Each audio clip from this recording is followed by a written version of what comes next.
يا جماعه ادعوا له بالرحمه، والله العظيم انا كنت بحبه يا جماعه، كان راجل طيب والله.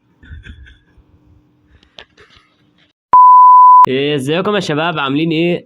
يا ريت ندعي كلنا بالرحمه مقدما لجيك بول، لانه للاسف البديل بتاع جيرفونتا ديفيس اتحدد خلاص. هيبقى الوحش البريطاني انتوني جوشوا. اللي ما يعرفش انتوني جوشوا، هو كان بطل في الوزن الثقيل لكذا منظمه، بس هو في الفتره الحاليه مش بطل. يعني حرفيا يا جماعه الراجل متر 98 سم و115 كيلو. انت متخيل يا صديقي حجم هذا الكائن عامل ازاي؟ ويتحدد الماتش والجنازه في نفس الوقت. هيبقى ماتش، يعني الجنازه بعد الماتش على طول ان شاء الله.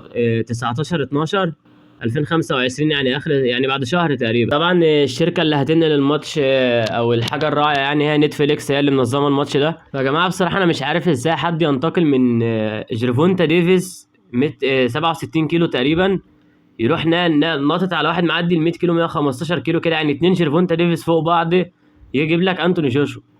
انا مش فاهم انت عايز ايه يا جيك بول بصراحه من القرار الغبي ده. طبعا اللي ما يعرفش، جيك بول اصلا كان طالب فرانسيس نجانو، بس فرانسيس نجانو رفض وقال ان هو من العار ان اسم جيك بول يبقى في مسيرته المهنيه، حتى لو هو ضامن ان هو هيكسب، هو مش عشان هيخسر خوفا منه، بس قال ان هو من العار ان ماتش زي جيك بول يتحط في مسيرته المهنيه او الاحترافيه كملاكم. وبصراحه هو عنده حق كبير في النقطه دي، واحترمته جدا على القرار اللي هو خده ده. بالرغم يا جماعه من ان هو حاليا مالوش عقد مع اليو اف سي، يعني مش ماضي مع اليو اف سي اي مطوشه جايه، وفي البوكس مفيش اي حاجه جايه ليه برضه، يعني هو يعتبر دلوقتي عاطل عن العمل. رغم كده يا جماعه رفض وقال لا ومش هلعب عشان ده ماتش، هو مش معتبر ده ماتش ملاكمه اصلا او حاجه، هو معتبر ده شويه هزار كده، انا مش هحط اسمي في الحاجه دي. قرار احترمت عليه جدا بصراحه. بس على الجهه التانيه يا صديقي، الناس كتيره جدا انتقدت القرار ده بتاع فرانسيس نجانو. قالوا له ما دام انت كده كده دلوقتي ما عندكش مطوشه قريبه، مش ماضي مع اليو اف سي، يعتبر انت عاطل، طب ما تمضي على الماتش ده، هيجيب لك شويه فلوس كويسه. هي وجهه نظر حلوه برضه بصراحه، اكتب لي رايك يا صديقي في التعليقات. ولكن بعد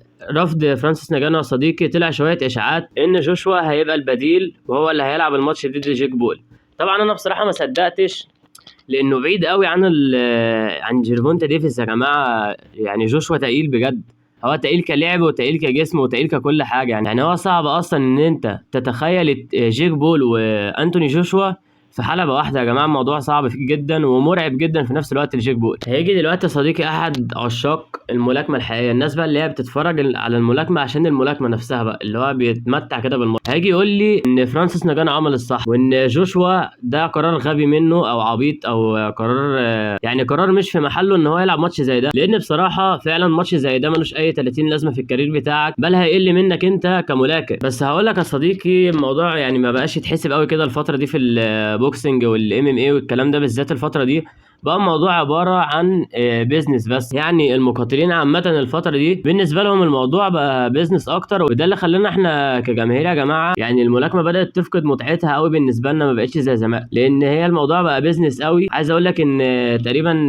جوشوا وجيك بول الماتش ده كل واحد فيهم هياخد 92 مليون دولار. انت متخيل المبلغ يا صديقي؟ ده غير طبعا الاعلانات. طبعا بقى طلع مدير اعمال انتوني جوشوا عشان يبرر الموقف، عشان هو عارف اكيد ان في جماهير كتيره جدا بالذات اللي بيحبوا انتوني جوشوا مش عاجبهم خالص يا جماعه القرار ده، وشايفين ان دي قله اصلا لانتوني جوشوا. طبعا طلع بقى وقال لك مدير اعمال انتوني جوشوا طلع بقى وقال لك احنا بنعمل كده عشان الجماهير، والجماهير هتبقى مبسوطه ومش عارف ايه وبلا بلا بلا بلا، شويه كلام ملوش اي 30 لازمه، محدش اقتنع بيه حرفيا. بس انا بقى يا صديقي هقول لك على السبب الحقيقي. شفت السجع في الكلام. حلزونة عزيزة على شوية، الحلزونة يما الحلزونة.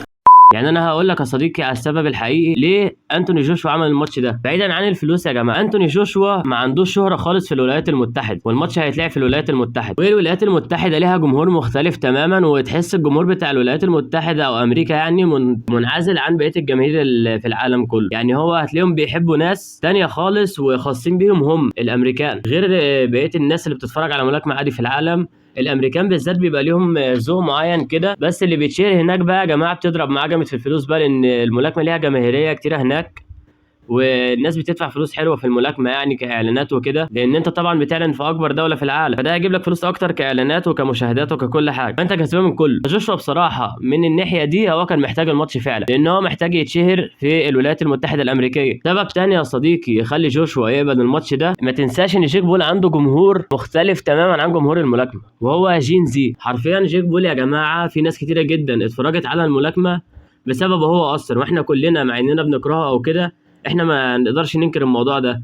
لان انت مثلا عيل صغير دلوقتي كان متابع جيك بول كيوتيوبر او كانفلونسر او كده او ايا كان، لا بيلعب ملاكمه واحترف ومش عارف ايه، اكيد هيبدا يتفرج عليه وبالتالي هيبدا يحب اللعبه واحده في واحده، يبدا بقى يعرف يقول لك طب ده كذا، جيك بول ده هيلاعب ده، يبدا يخش يتفرج على مطوشه مش عارف ايه. فبرضه انتوني جوشوا كان محتاج الحته دي، انت بتضيف جمهور جديد ليك انت كجيك بول. يعني انت لو اديت حلو وقدرت تمتع عين الشباب بتاع جين زي او الشباب الصغير عامه، انت بتضيف جمهور جديد ليه. طبعا انت ما ينفعش تبص للموضوع من جانب واحد. يعني انا بالنسبه لي انا شفت الاول القرار والناس اللي انتقدت قلت لا فعلا ده انتقاد في محله، لان انتوني جوشوا ما كانش ينفع يحط ماتش زي ده في مسيرته الاحترافيه، عشان هو طبعا ليه جماهير كتيره جدا بتحبه وكده، فحاجه زي كده مش هتعجب كل الناس، واصلا غلط يعني القرار ده بصراحه. كان ممكن يشوف اي ماتش تاني يلعبه.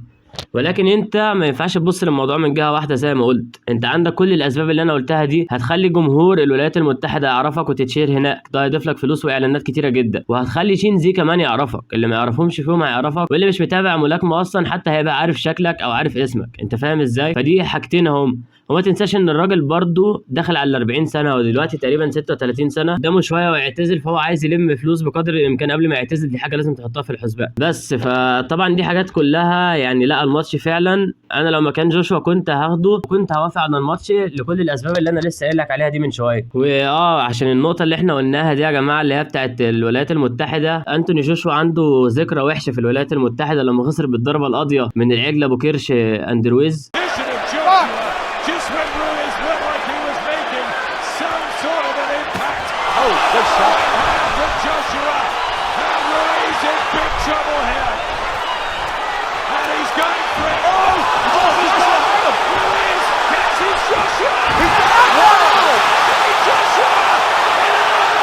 والله انا مش عارف الراجل ده راح فين دلوقتي يا جماعه، بفكر اعمل حلقه عنه، اكتبوا لي في التعليقات يعني، هو مضحك فشخ بصراحه. طيب يا جماعه الفقره اللي انتوا بتحبوها جدا والفقره اللي انا مميز جدا فيها وهي فقره التوقع. بصراحه يا جماعه او انتوا مش محتاجين تسمعوا التوقع بتاعي اصلا. والماتش يا جماعه نزل على نتفليكس بتقول ان هو ماتش حقيقي مش استعراضي للجماهير. ماشي، الماتش 8 دقايق، كل جوله 3 دقايق، برضه سجع تاني اهو شوف. والجلافزات هتبقى جلافز مقاس 10. عايز اقول لك ان مقاس 10 ده صغير جدا على ايد انتوني جوشوا. يعني اللكمه من انتوني جوشوا هتبقى كانها بيضربه بايده حرفيا عريانه من غير جلافزات. فدي حاجه تانية انا مفرحاني بصراحه عشان اشوف جيك بول هو بيتألم قوي كده، فاهم يعني؟ حرفيا جوشوا يا جماعه هيبقى كانه لابس جلافزات MMA مش بوكسنج. فبما ان الاعلان نازل ان هو ماتش حقيقي، انا بتوقع طبعا انتوني جوشوا رسميا بقى يا جماعه. لو انتوني جوشوا خسر اعرف ان نتفليكس كدابه، دي اول حاجه. كده نتفليكس انا مش عارف هي كدابه ولا لا بصراحه، بس هو لو حصل اي حاجه خلت جيك بول يكسب يبقى ده سكريبت معروفه 100% يا جماعه. لان مستحيل ما تقنعنيش باي شكل من الاشكال ان هو ممكن يكسب. يعني في كل الحالات هو هيخسر برضه جيك بول. لو كسب يبقى حاجه من الاثنين، يا اما هو سكريبت يا اما الملاكمه معانده معايا زي ما الدنيا كلها معانده معايا الفتره دي ومعاك انت كمان يا صديقي. فاحنا بصراحه جبنا اخرنا احنا الاثنين بس يا صديقي دي كانت نهايه الحلقه للاسف. هتوحشني لحد الفيديو الجاي، واكتب لي رايك في التعليقات في موضوع انتوني جوشوا ده. هل هو كان فعلا يختار الماتش ولا الماتش ده حاجه وحشه في مسيرته الاحترافيه وما يختارهاش؟ وقبل ما نقفل بقى ما تنساش تعمل لايك للفيديو وتشترك في القناه. انا نسيت افكرك اول الفيديو على فكره. وبس كده، سلام.